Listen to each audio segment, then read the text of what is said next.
And there was an article, April 2024, titled Extreme Heat Affects Men's Fertility and Birth Outcomes. It didn't say men not ventilating their balls is resulting in lower fertility rate. Yeah. It's very long link. That's why. What's up, everybody? Welcome to another episode of Yala, your thrice weekly podcast where we talk about the hottest news with a touch of what, Terrence? Good old humor. Good old humor, man. Yeah. How was the weekend, man? It was awesome. The live event. Yala But live podcast recording at Monk's Brew Club. Yeah, Monk's Brew Club. Yeah, it was a blast. Yeah. How was your experience? I mean, it was great. I think on Saturday night, went to bed smiling, woke up Sunday morning, woke up smiling. I think, it was super cool because everyone came. I think even Monk's Brew Club told us they were surprised at how punctual people were. Yeah. I think like 2-3 minutes past 7:30, like everyone had arrived. Yeah. And we recorded for like 50 plus minutes. The episode will be out this Friday. Yeah. And after we spoke to some of the people who came, it was just great.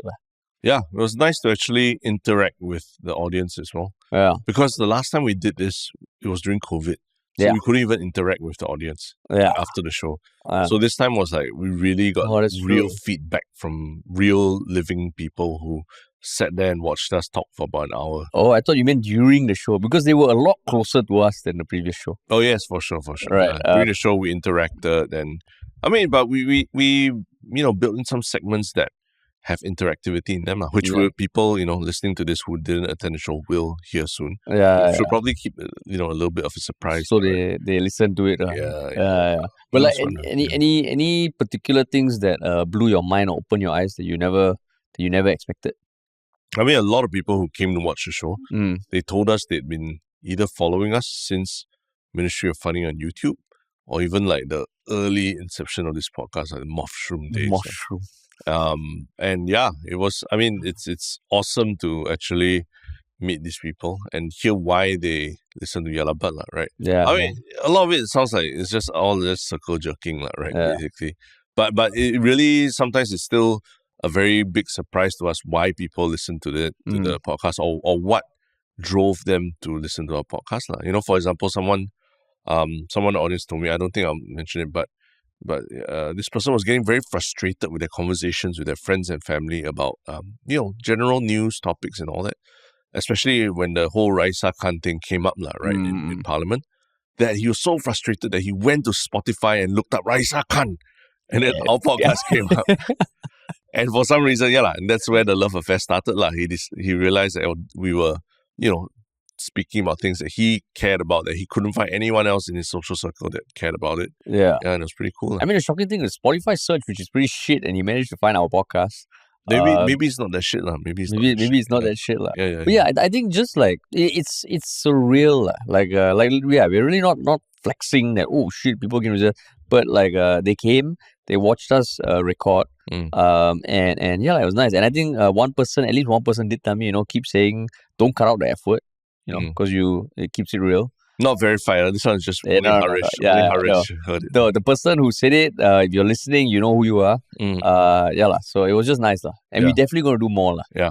And I'm glad I got convinced to actually have a cocktail before we actually went on stage. Because I was kind of worried that, having any alcohol would, affect my performance, right?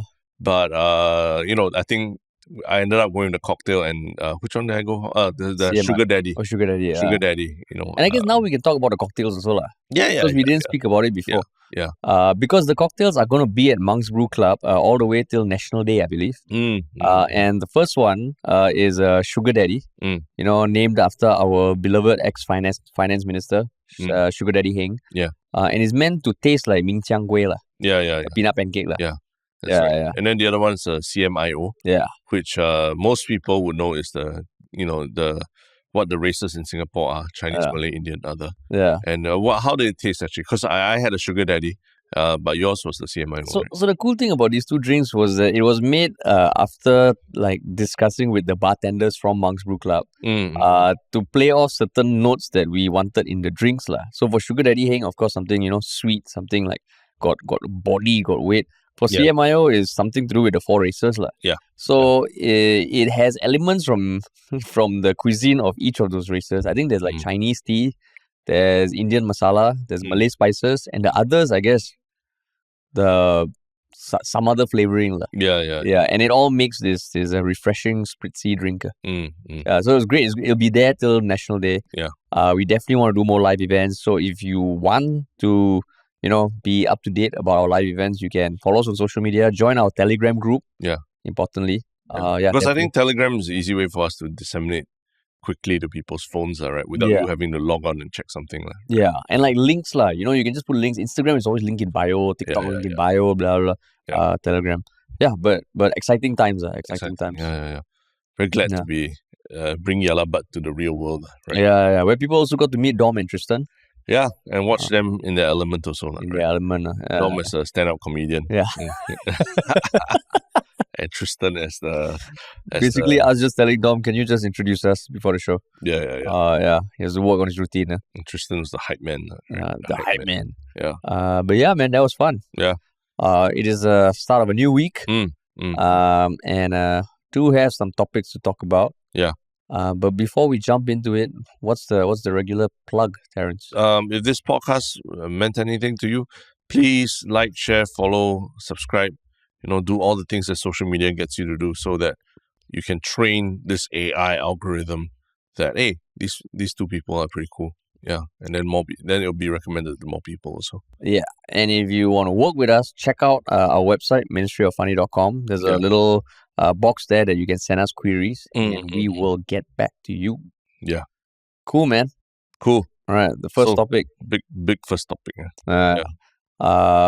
It is an article that just came out today on Monday, 10th June.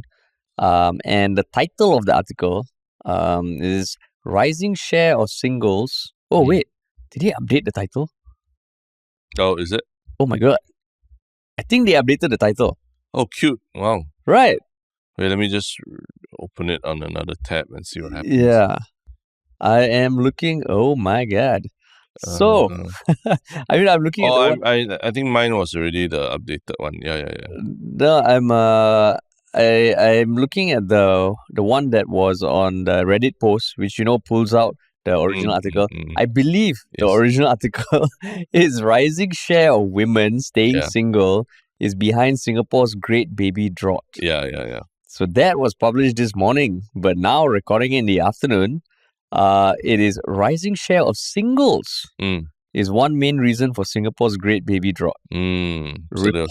So there's an edit in the headline. Wow. This is a real-time Straits Times backtracking on real-time Straits Times. So because even on the article on Straits Times is written updated June 10th. And it was written by a woman, June 10th at 11:28 a.m. Yep. Oh, it was published yesterday 5 a.m. It was updated today. Got it. Oh, this is interesting. Got it. Wow.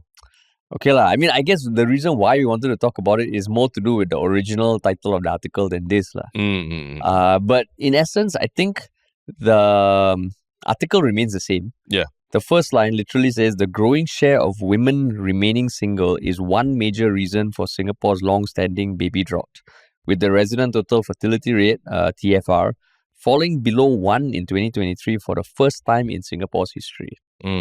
So, Terrence, I know, even between us, we had, differing desires to talk about this topic. Yeah. So why did you feel that, two men are rightly placed to talk about this?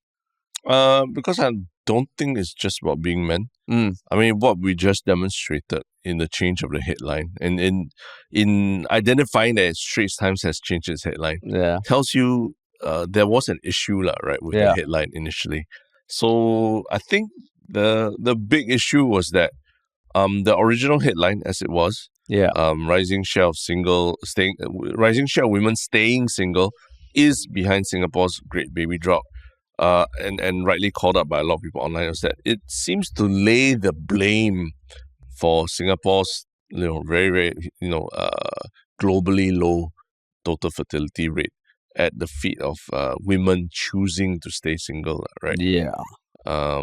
Because if you look at the revised headline, rising share of singles is one main reason. So two things change there. It says that it's not they take out the words women staying single. Yeah. Because women staying single implicates some kind of choice that they have, right? Yeah. They change it to rising share of singles, which is very passive term, right? Yeah. And it went from behind Singapore's great baby drought to is one main reason for Singapore's great baby drought. One major reason. One main. Not main. Oh, main? It's main, yeah. Oh, okay. Then in the first line, it says one major reason. Yeah. Oh. So, yeah, it tells you that headline in itself, the original headline, was a little bit presumptuous, I think. Yeah. Kind of clickbaity and kind of, blames women choosing to stay single as the issue, almost as the lone issue for the baby drought. Yeah. And I mean, it goes into the statistics, but that was part of an analysis done by Department of Statistics, the DOS, which is something that I think we spoke about in a previous episode also about another survey. But yeah, basically, it found that the drop in TFR between 2005 and 2023 was due to a decline in the proportion of married women. So I think the rest of the article still reads like the original, which even when reading it, right, it does talk only about the women, which it does seem a bit one-sided. Because marriages involve two people. And at least in the Singapore context, a marriage is still between a man and a wife, a man and a woman, right? But it does talk about, like for men, the role of the father in the family. Yeah. About in child rearing, as well as like things like maternity leave, paternity leave, as well. Oh yeah. So what I meant was the statistics. Because I tried to go to the Department of Statistics website and they have a stat builder. So I tried to find the equivalent info for, marriage rates among men during that time. And I mean, it's not the easiest website to operate. It's one of those that, there's so much data that if you want to pull out and formulate it and all, it takes some effort. But I was just wondering, especially, in the article where they kind of do, as much as they change the title, the crux of a lot of the data presented is the drop in the proportion of married women by age group, and kind of saying that is one of the big reasons for a decline in TFR. How come they didn't just show the proportion of married men? Men staying single, right? Yeah, because it just felt like so this is where I'm also like, okay, the person who wrote this or editor and all, can't you tell that a headline like that or presenting one-sided data like this is going to open up yourself to criticism? Yeah. I don't think it was just because they knew this was going to get more views that they didn't present the data. Yeah. And I was trying to read to understand something that they were saying in the second paragraph, where the drop in TFR was due to a decline in the proportion of married women, which offset slight increases in the fertility rate of married women. Which, after just understanding better, basically the layman explanation is that people getting married are having more kids. They're having more kids. But that is offset by the fact that less people are getting married. Yeah. So, I think so. Because previously the problem was that, apparently the problem before that was that married couples were having fewer children. Now married couples are having a little bit more children, but there are fewer married couples. Right? Yes, correct. So the married couples have been encouraged to copulate more. And, but then getting people married has been a challenge, right? Yeah, and also, if you look at the proportion of married women by age group, right, where they compared the rates in 2005 and 2003, I think the biggest difference is for the age group of 25 to 29. For 30 to 34, 35 to 39, 40 to 44, 45 to 49, there is a dip between 2005 and 2023. But they tend to be maybe 10 percentage points or not. For 25 to 29, it's 52% down to 29%. Yeah. It's a huge drop. For 20 to 24, it's 12.6 to 3.4. So yes, it's about 10 percentage points, but given that the starting is 12.6, it's huge. So I guess like what you said, marital fertility is basically, from what I understand, is the number of children that married women have. They were very explicit in saying that, I think it was someone was quoted, the professor at NUS, Yong Lu Lin School of Medicine, the Professor Jean Young, very openly said births outside of wedlock are illegitimate in Singapore. Yeah.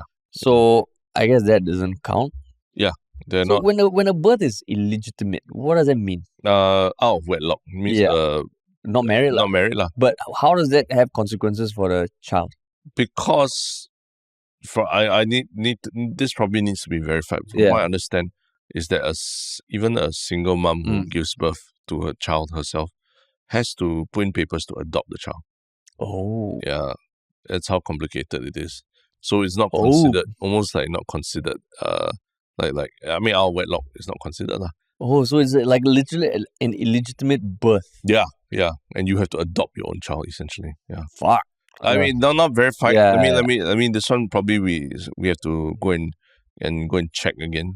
So everyone hold your horses before you get outraged. Yeah. But we'll hopefully someone also, maybe on Reddit or what, can also point us in the right direction, right? Yeah.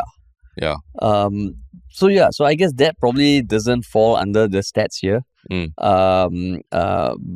So basically, for a website, asinglelove.sg, okay, I'm not so sure what the context is, but they said it basically affects the child's ability to inherit their parents' assets and to claim maintenance from the parents' estate. So I guess that relationship between the child and parent is not official, which is why you might have to adopt. Yeah, because it will not qualify and even after adopting to legitimize the child, apparently it still doesn't qualify the mother for some other benefits. Yeah. Because the grants are contingent on marital status. And I guess even housing grants. Yeah. Which is meant for families. Correct. A single mother doesn't fall within that. Yeah. So I mean you also pointed out that it talks about the decline. I mean the measures that have been done to increase fertility rate.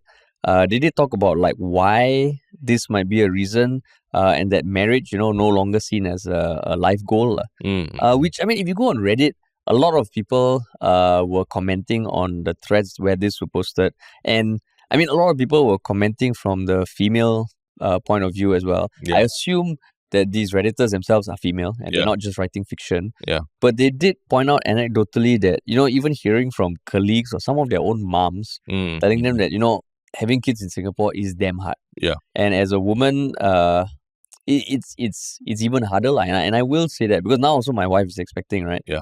And talking to her and all, your career, it does take a hit. You're going to be away if you take the full maternity leave, and I've heard people don't take the full maternity leave. Yeah. If you take 4 months off, there's going to be some impact, and the impact is much less for a man. Yeah.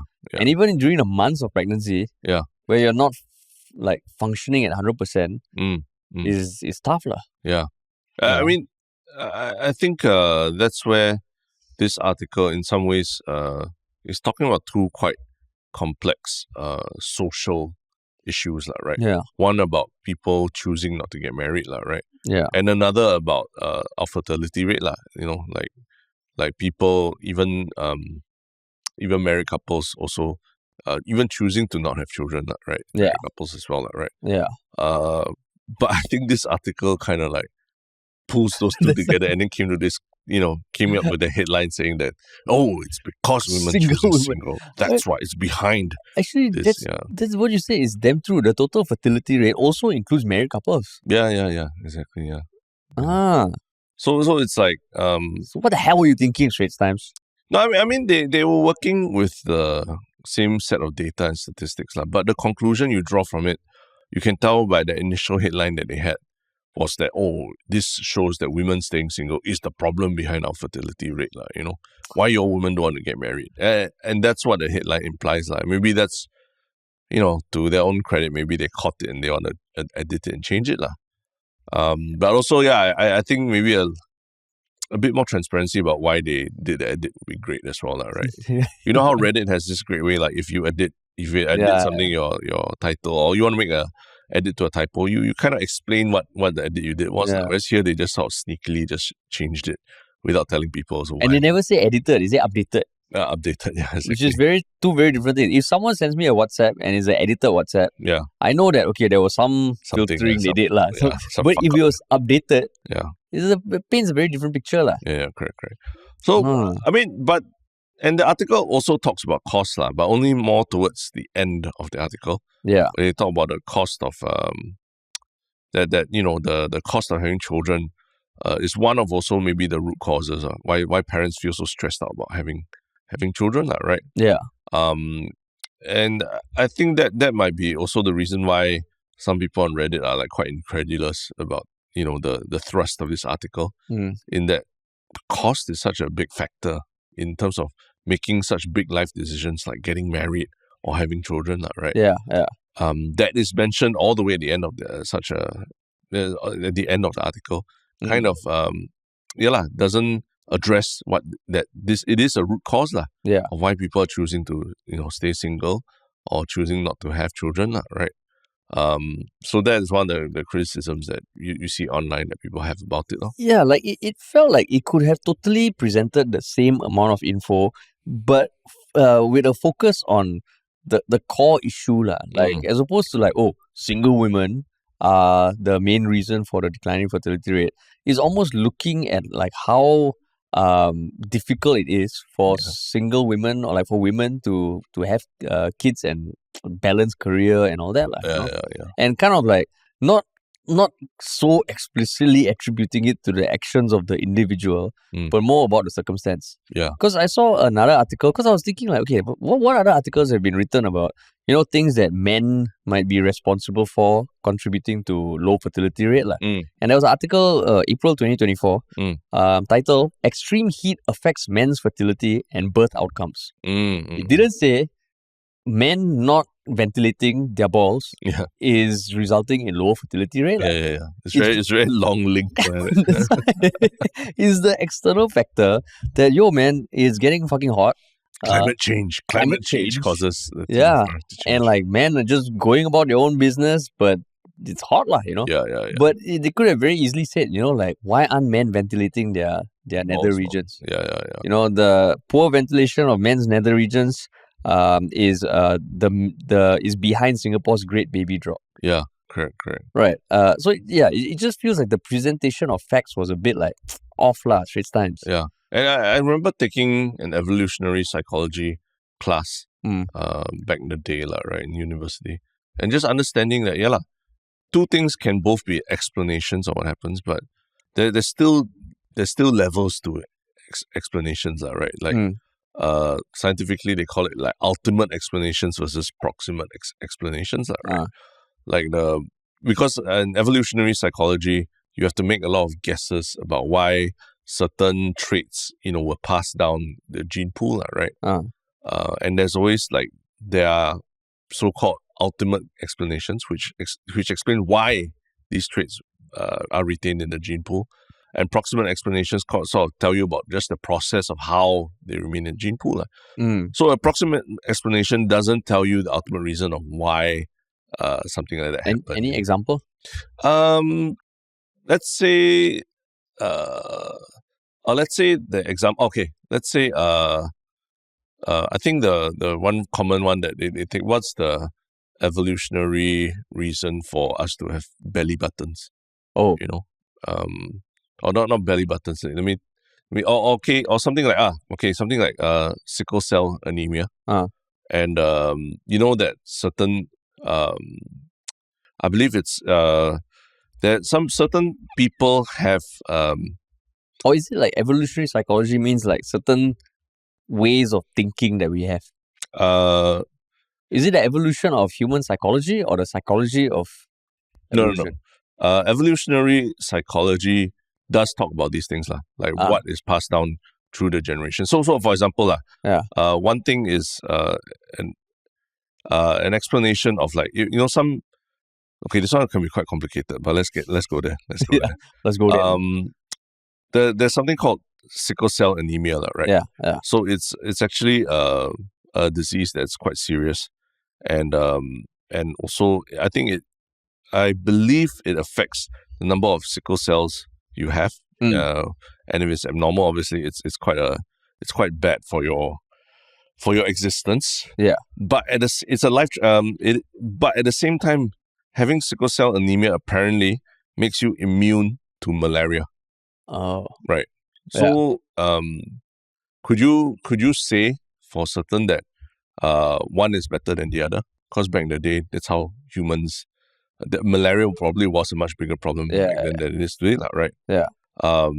So then, I think just trying to understand why something like sickle cell anemia has remained within the gene pool. You know, you could just look at it at the proximate explanation level, like it's a very surface level kind of explanation for it. Response to malaria, is it? Yeah. Perhaps a response to malaria, but maybe there's something that the ultimate explanation is that maybe it gives you the proximate explanation would be that you wouldn't be able to explain. Okay, I totally lost on this. I give up. It's hard to explain with this particular explanation. It's been a while.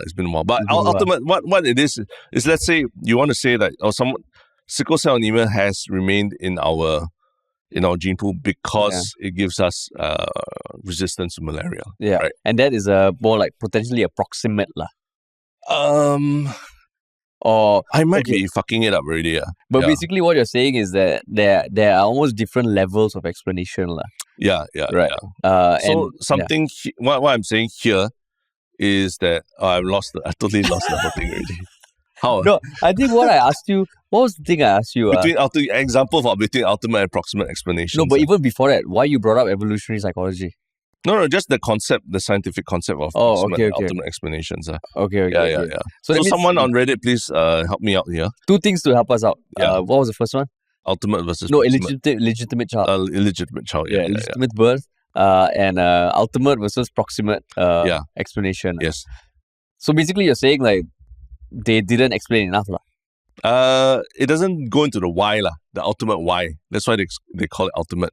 To my sickle cell anemia example, it's a very interesting example, but it might not be relevant to this particular thing. I'm mixing up two different concepts within the same evolutionary psychology course. See, you name drop evolutionary psychology course you take and all. You walk out with the tools, but you don't walk out with the rote learning of like what every example. You asked me for example, so I tried. Yeah, I appreciate the effort, Terrence. Appreciate the effort. Exactly. But essentially, like going back to this article, like I mean the way they kind of like structured it was like, okay, first giving the summary of the stats, then the fact that marriage may no longer be seen as a life goal, which I mean I'm sure like I definitely know some people who are in their 30s and don't want to get married. Yeah. On both sides, the male and the female, and that's totally fine, lah. And I think there is a rising trend of that. And then they talked about is raising the TFR a lost cause because apparently for the past 30 years it has been declining every year. Yeah. In 1990 it was 1.83. In 2005 it was 1.26, and last year it dropped to approximately 0.97. Yeah. When the replacement rate is 2.1. So in parallel with that, I think the number of PRs being given every year has been increasing year on year since 2019. So it's almost one of those things that it doesn't bode well for Singapore lah. Yeah. But that's essentially what the article kind of talked about lah. Okay, I think I can go back. Let me. All right, attempt number 2. Right here. So I found this great website. It's called Wikipedia. So that talks about proximate and ultimate causation. So if you ask the question, why did the ship sink? So a proximate explanation would be, because there was a hole beneath the hull and water entered the hull and the ship became denser than the water, so it could not stay afloat. Okay. That's a proximate explanation. Yeah. But the ultimate explanation is because the ship hit a rock, which tore open a hole in the ship's hull, right? So one tells you really like why we're in this situation. Whereas the other one, it tells you about what is happening in this situation and all. It's an explanation. Full picture, it's an explanation of the science, everything behind it.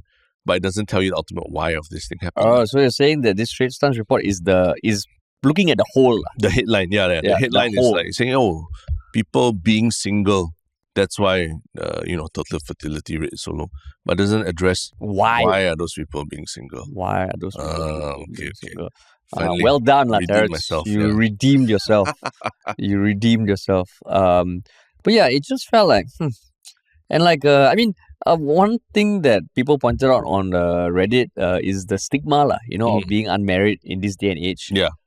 Definitely for both genders, but I can imagine for women, it's more, lah. And it's because of articles like this that carry on the stigma. Right. So yeah, it's weird, lah. It's a weird article headline. It's a weird way of presenting the data. Maybe the data is, there is a report that I found online from the Department of Statistics. Yeah. The title of that also, I guess it's scientific, using decomposed total fertility rate to understand the drivers for the decline of TFR in Singapore. That's a weird term to use, decompose. Yeah. But basically they went into like the stats. It's like a 6-page document. They talked about certain things that were a bit of a discrepancy, and they explain it. But yeah, they even have a what if, no? Yeah. So the what if scenario, right, for 2005, based on the TFR of 1990. So basically, remember just now I mentioned 1990 the TFR was 1.83, 2005 the TFR was 1.26. If the 1990 proportions of marriage prevailed, in 2005, it will be 1.47 instead of 1.26. And if the marital fertility rate prevailed, it will be 1.60 instead of 1.26. Yeah. So they talk about stuff like that, lah. But even then, the study itself doesn't really talk about the stats with men, lah. And it just feels like if you want to make a comparison and say so wholeheartedly that women being single is a cause, then you should also give the context, lah. Yeah. Explaining about men as well, right? Disappointing. Yeah, I think it's this is a very big topic, right? Especially during an election season as well, right? Yeah. Talking about the cost of living and cost of raising your children and things like that. Yeah. So I think having articles like that, they need to do a better job of even the headlines presenting the information. Yeah. Not in such a way that it feels so. It's like clickbaity, incendiary in some ways. Do you think the revised headlines are a lot better? It's better. But then the article still reads the same way, lah. Like the first line, literally the growing share of women remaining single. But even then, right? Then now it's putting the weight on singles per se, lah. So if you're single, you read this, you're like, fuck, am I one of the reasons for Singapore's great baby drop? Yeah, exactly. Right. And saying is one main reason, right? One main reason. How many main reasons are there? You're not very sure. Yeah, but I mean, exactly. it is because the link between being single and ultimately having children is Singapore. Like what we just discussed, like we don't. It's not like we particularly encourage single people to have children, right? Yeah. So suddenly being blamed for like the baby drought is like, what? Because on the flip side, imagine if rising number of married people is one of the main reasons for increase in juvenile delinquents. Right. Yeah. Because just because you're married, you have kids. You are more juvenile delinquents. Yeah, that's right. That's also you hear it. It's such a stupid title, but this is like that. Yeah. Hi. Tough one to. Yeah, I think it's a big question about what they were trying to achieve with this article, because it was written by the senior social affairs correspondent. Yeah. So I would imagine, there's something that they read there that really stuck out to them that they wanted to make a point about. Yeah. It's weird, man. Weird. But yeah, it's having children and all is a big topic, but the other side of the coin is like after you have children as well. How do you bring them up in Singapore where maybe they feel like second-class citizens in their own country? Right? Yeah. I mean, they could very well have titled this article, increasing number of married couples results in more poster-related kerfuffles amongst children, right? Because it is the story of how a kid's handmade poster for the Singapore-South Korea match was deemed too large to the point that the kid was forced to throw it away. Yeah. So, apparently these two children were forced to throw away a poster. And their father complained to a website online and that he was frustrated at how the Singapore Sports Hub staff treated his children, who were big fans of the Lions. And the Facebook post by that article website, The Monitor, on their Facebook page. It basically had screenshots of the poster and some quotes from the Bad Dad, and said, "Look at what we have become: spontaneity killed by overzealous sycophants." And you wonder why they play Gangnam Style at halftime. They play Gangnam Style at halftime. Apparently, yeah. That's a bit weird. Yeah. But yeah, basically the sign was not passed. Apparently, quotes from the father, my kids were watching the national team at the Singapore Sports Hub for the first time ever. Boy 8 and girl 10 put in effort to do up this A3 size banner. But stadium security made them throw it away. And the kids cried. Yeah. Didn't expect such idiocy to ruin their first match day experience at Sports Hub. Well done to the Koyaks managing Singapore Sports Hub. So, I think it didn't help that there were pictures of other fans apparently carrying bigger posters. Yeah. And especially South Korean fans or fans of South Korea, right? Yeah, correct. Yeah. Yeah. So, what are your thoughts, Terence? I think the Sports Hub or the KSM management did say that it was actually most likely that those South Korean fans who brought in those bigger signs probably folded them and then unfolded them at the stadium itself, and that's how they slipped through the cracks, right? Whereas I think these couple of Singaporean kids were a bit more honest about it, when they just walked in with the sign, and then I think they were told that they couldn't bring it in, Yeah. And so KSM did say that they will do better. They will do better to try and catch those other people bringing in large posters next time, and it's unfortunate that these things happen to these fans, but they also will try to make good with the fans, by letting them meet the national team. So they did reach out. They offered to let the kids, they were touched by the children's passions, and they invited them to reach out to them so that they can arrange a special experience meeting the Lions in person. And I mean, just going back to the A3 thing, it's actually the international guidelines set by FIFA, which are benchmarked with stadiums internationally. Apparently, A3 size is not allowed in any stadium. A3 is 2 A4s together, right? Yeah. That's damn small. That's tiny, yeah. That's like a little drawing piece of paper like that. Yeah, posters larger than A3 in size are not allowed to be brought into the stadium. Then how the fuck you expect people to read the poster? So, but you like it when people hold bigger posters in front of you when you're watching. Oh, so that's why lah. Of course, that's why lah. I was wondering, why can't it be big? Oh, because it blocks the view. Yeah. Oh, sorry lah, Terence. It wasn't obvious to me. I mean, that was the first thought that came to your mind. Yeah, of course. Like people holding signs, you get you never had the experience before. I got. Yeah. So it's the idea is to not let people block, hinder anyone else's experiences. But then, I mean, okay, this is not just a Singapore rule, because I can imagine some people saying, Singapore want to clamp down on everything, including the signs. Why can't we be civil, where you should be on people's common sense to not block people's views? But it's an international thing. Yeah, it's an international thing. And I think it does affect the viewing experience. Yeah. Your Coldplay experience was quite marred by people holding up their mobile phones, right? Or just being taller. Taller, but mobile phones was also a big part. Annoying. Yeah. So can you imagine holding bigger, if people were carrying the iPads rather than iPhones, would you be even more upset? Probably, right? There were some people with iPads. I don't know what the hell. No, maybe they were thinking, okay, you know how you people always say when you're looking at a phone, how small is it? So they bring an iPad so they can watch it while recording. So in this case, I mean, some people were saying also, why couldn't they just fold it? Always follow rules and all. Yeah. But have you been in a situation where you think, you can, I don't know, like a drink into the cinema or something, you think you can get by, then you cannot caught. Yeah. You feel like an idiot. Why do you feel like an idiot? Or you didn't kind of like tuck it in properly or something. Okay. So you're saying these kids are idiots? No, I'm saying if they wanted it's not a well-known thing. I think some people are saying they are idiots for not folding it.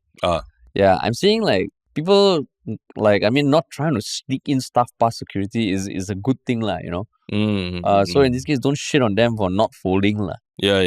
So what you're saying is that, I mean, I mean, generally for security and everything reasons, you also don't want everyone to be like trying to cheat the system, lah, right? Yeah, Okay, correct. That's what I meant. Got it. Because one thought is like, oh shit. That's why, I mean, Singapore football, we don't have, the experience. Yeah. Probably even the fans don't have the experience of watching football games. Correct. Whereas the Korean fans who maybe are more used to going to football games, they know, E3 cannot, but you just fold E4 lah. And some people are saying, oh, is it like because Singapore, we pon sinki, like we stop our Singaporean fans from holding signs. South Koreans, we are okay. South Korea, is that a reason? Do you find any? I mean, that's what the TMSG put. What? That's why they play Gangnam at halftime. In some way, hinting that we are sucking up to the Korean football team lah. Yeah.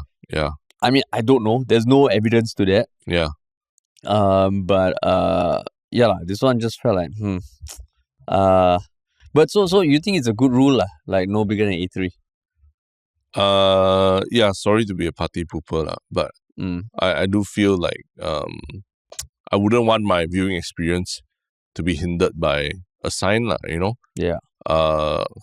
Phones are already bad enough already lah, I find, and a sign would be even more. You can say that's how they did it back in the day, or that last time policemen also wear shorts Now it's a very different thing and different experience right? So last time you probably could smoke in the stands if you wanted to, even stupid things like that. But does it do you go around thinking that last time can do, why now cannot do, that kind of thing? No, you don't. Yeah. You move with the times and they kind of, you can still do a sign, it's just not as visible Yeah. So you show your support other ways by cheering louder, clapping louder.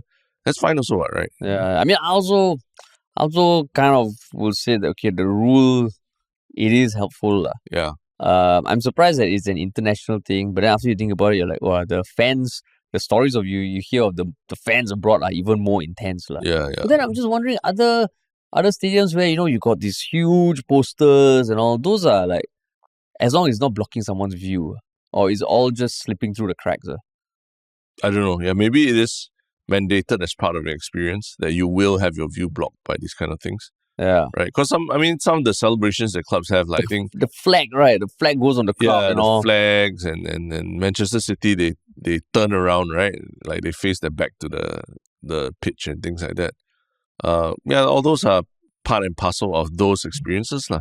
Or you don't think this is like, the approach that, we want people to return trays, so we make it illegal first. Yeah. And slowly, because in some sense, I think most people would not want the rule to make it illegal to return trays. I think the goal is to get people to return it on their own graciousness lah. Yeah. Right. But that's tough. So impose a rule. Yeah. Like in this case, would you rather? I'm sure you also would prefer the rule doesn't exist lah. Assuming people don't put up the posters lah. Like people are gracious enough to not hold fucking huge posters and block people's views lah. Or you think that's impossible? I think it's impossible. I think especially when it comes to, people who are very passionate about football and everything. But tray returning, that one you think of hope lah? Or you think we always need a rule? I think a rule gets us there faster. Otherwise, we will have a very, very, very long period, many years of like education and all that to get there lah. But you think it's more likely that people will return trays without rules than not bring in posters? More likely that people return trays without rules. No. I think generally when it comes to when people are in big groups or like stadiums or that, a lot of graciousness and all that goes out the window as well. Oh yeah. So that's why I think like there's hope that we can exist as a society without the rules mandating tray returns and people just returning on their own. Yeah. But I think in a stadium where there's less of a peer pressure, because you don't return your tray, you see someone come and take your table. It's you're facing them face to face lah. But for this kind of thing, I think it's a bit harder lah. Yeah. Correct. Yeah. Yeah. And this one, you don't want stuff to. You don't want conflicts to break out in the audience also. Then people start like fighting over stupid things like the sign blocking me, the sign in front is blocking me, and things like that, right? Yeah. So then I get the rule. And I'm not against it. Yeah. So you think the father shouldn't have complained? I mean, it does breach the rule, right? So I think the bigger thing, which KSM has already come out to address, is that they will do a better job of making sure the rules equally apply to everyone in the future. Yeah. Maybe it means briefing the staff more clearly. Maybe it means doing more stringent back checks. I think it's okay. Yeah. Oh, then more stringent back checks. Then you carrying like some map or something. Then they're like, oh, cannot. This is the poster. Yeah, cannot lah. Yeah. I mean, it's like when you go traveling or even you go to a cinema or that, there are rules, right? Like you can't bring your own beverages or food in. But they don't check like posters or anything or like I'm saying each place has different set of rules that they have. So I think it's important that we respect the rules of that place, right? And also I think I have a few friends who went to like a game in Europe or something. It was a Champions League final and it was in France or something, where basically they were saying there it's super tight rules because those sort of things can turn damn violent. Yeah. So in some way, like our admission to football matches in Singapore might be a lot more lax than it is in other countries. Like what kind of tight rules do you remember that they were talking about? He told me that there were police everywhere. Okay. Like armed police. Yeah. Like going into the stadium, going this, and they're just everywhere. And in the end, something did happen. And I think there were people injured. Yeah. Because Champions League final can be very passionate, right? Yeah. So they were saying it felt like you're going into a military compound almost. Correct. Yeah, whereas Singapore is just uncles and aunties. Yeah. So I mean, that's one thing, right? You want to at the end of the day, you go and watch a football match, passion, support country, patriotic, whatever. You just want to get in and out safely, right? Yeah. With your family intact, with your health intact. And also, if you have to take extra precautions for that, I think it's acceptable. Yeah. Right? And I think Singapore, our footballing atmosphere is also very sheltered. Sheltered? In what sense? As in, I haven't been to one of those countries, where things can get violent. Yeah. But you hear stories, it can get crazy. Yeah. So I think our, footballing culture, going to the game, still very, very safe. I mean, it can still be passionate, but without the chaos, right? Yeah. I mean, I don't know. Have you been to those days, the Malaysia Cup and? I never went to a Malaysia Cup game. Oh yeah, I've been to a game. Yeah, it's very safe. I went there with my primary school friends. In fact, yeah, we just meet up and we just go and we just sit there and drink and eat and watch the game and shout a few things. After that, we're done. We go home, There's no like crazy violence or anything that occurs there, and that's something we should be thankful for, Yeah, definitely. But yeah, man. Yeah. Cool.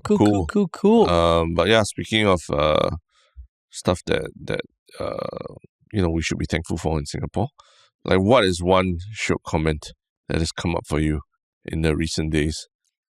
Wait, let me pull it up. Yeah. You have yours? No, not yet, but mine's on YouTube. Okay. Let me get that as well. Yeah. So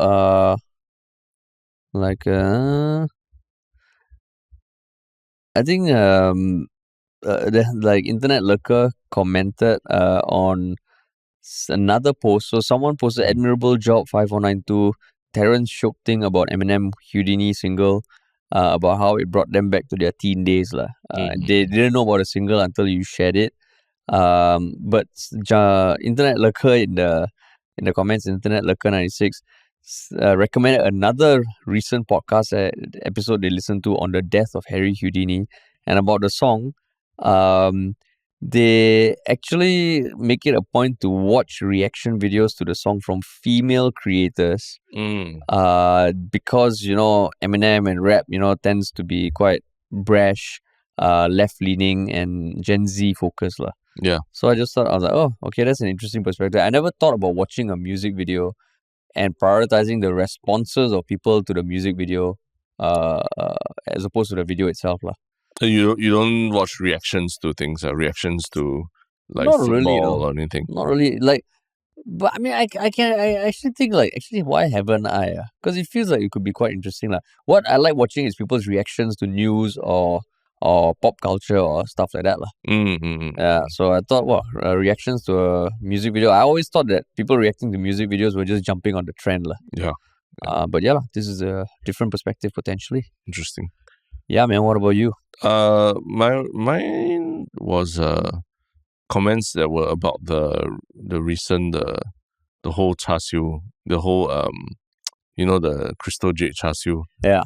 talk kind of thing. So on YouTube, it's quite interesting. We get quite a number of comments, and because I've said this before, like, I think our YouTube audience is a slightly more mature audience, like older as well. So there are people who come out saying that they are Cantonese and they have experience with their family using that Cantonese insult on them, right? The interesting thing is that I think we get a range of reactions. Some people who say, yes, I was brought up with this, and I think it's very distasteful. It's time to get rid of it. Some of them say that I brought up with it. I don't find it offensive at all. Right. So again, it reminds you that, you something that seems so obvious to you might not be so clear cut, right? In the sense that there are people with similar background to you, but maybe they'll have a different understanding or feeling about it, and that's what's coming across to me when people who are telling me that they grew up, or they're Cantonese, or they grew up with this phrase, are saying about how their feelings about it. Yeah. So I mean, there were some people who said that it's not a big deal to them, Yeah. Some people say it's about, okay, like I give one quote. Some say it's about tonality. Like, you guys use the F word a lot, but the tone use made a difference. It's a common expression in Cantonese. Sometimes can be used in a joking manner. I don't think that parents will do that to a young child, more towards adults who are giving the father a treat. Yeah. So that's like an example. Then another one, I'm Cantonese.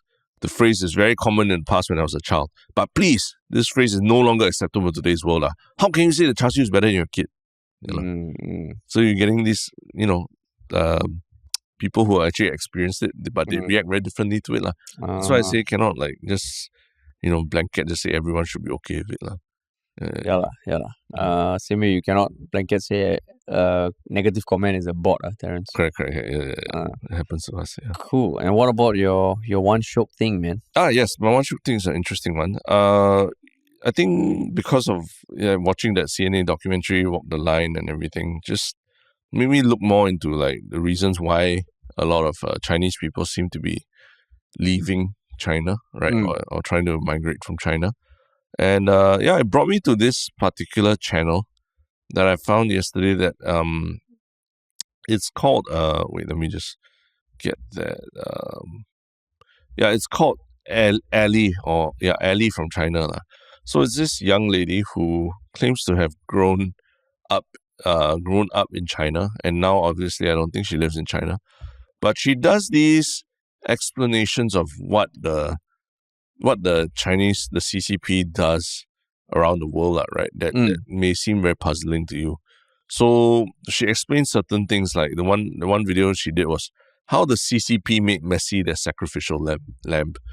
So about the whole fiasco of Messi going to Hong Kong and all that happens. To us on the surface, we just see it as like people being entitled and upset that Messi didn't play, right? Yeah. But she sort of paints a larger picture in the context of the period in which Messi was playing and what was significant during that period, and why maybe a distraction or a scapegoat was needed for a lot of different things. Yeah. So obviously she's theorizing. I don't think she's a scientist or academic by any measure, but it's interesting because she explains it in English and tells you what goes on in the mind of a typical CCP member, possibly, that makes them think or do things a certain way. You remember, like a few months ago, there was someone in London who plays pianos, who plays those public pianos. Yeah. And then he was confronted by a group of people from China, or at least it seemed like Chinese film crew, who told him that he cannot film anymore because they needed to protect the image rights or something. Then it blew up into something quite big. They cannot film anymore. It means that live streamer who was playing piano at the public piano, they wanted him to delete his footage because they appeared in his footage. Oh, in the background. I didn't know that. Then it became a big thing because this guy stood up to them and talked about free speech all. Then he went on Piers Morgan and everything to talk about it and how bizarre the whole thing was. So this Ali from China did a breakdown of what might have been going on with that CCP film crew. Why they reacted like that to that pianist, and then she talks also about the Messi thing. So it's quite interesting to understand, because she kind of like what Yalabat we do, right? We read mainstream media, but we also Troll, Sammy Boy, Hardware Zone. Yeah. So she reads what goes on in Western media, but she also goes to all the Chinese social media and tries to understand from that perspective what people are saying about it. It's a YouTube channel. Yeah, YouTuber. Yeah. Oh, cool. So it's quite interesting. Cool. My one Shiok thing is something I saw that is a one Shiok thing, but it reminded me of a one Shioker thing. So the thing I saw was there's this new documentary that's coming out on Netflix called Sprint, the world's fastest humans. That looks about the whole realm of sprinters lah. Especially because Usain Bolt is like no longer the king of the track. And looking at who's the next heir to the throne. Okay. But it reminded me of something that I think is my one Shiok thing. Yeah. It is this 4-part docu-series called I Am Bolt. Have you heard of it? No. It's like it's like each episode is like 7 minutes. It's on YouTube. And it's 7 minutes, 6 minutes, 9 minutes. And it talks about Usain Bolt's journey to become the greatest sprinter that ever lived. Yeah. And part 2 is called Blake Challenges Bolt in 2012. Okay. So this is what's the first name? The other sprinter, the Jamaican sprinter who was like kind of Johan Blake. And you always see them as teammates, but there was a big rivalry between the two of them. And when Usain Bolt won the gold in the 2012 Olympics, he crosses the line with a silence with his finger on his lip, in some way telling Johan Blake to keep quiet and never threaten me. So I just love that series. And I think, as my one Shiok thing, I don't know whether it won a bunch of awards or something, but it's very insightful. And you see how hard he trains, how difficult it is to be such a top-tier track star. And it was great. And I hope this Netflix documentary lives up to that also. But yeah, man. Usain Bolt. What's he up to these days? No idea, man. I think he's just chilling. Chilling. What? Just playing football. Recreational football, the friendly games and all that, right? But so that was my one Shiok thing, man. Cool.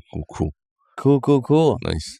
So that's the end of the episode. Remember, if you enjoyed the episode, please tell one person who has not heard of us about us before. Follow us on social media, and if you want to work with us, what should they do, Terrence? They should check out ministryoffunny.com. All right. Thanks, everyone. Talk to y'all soon.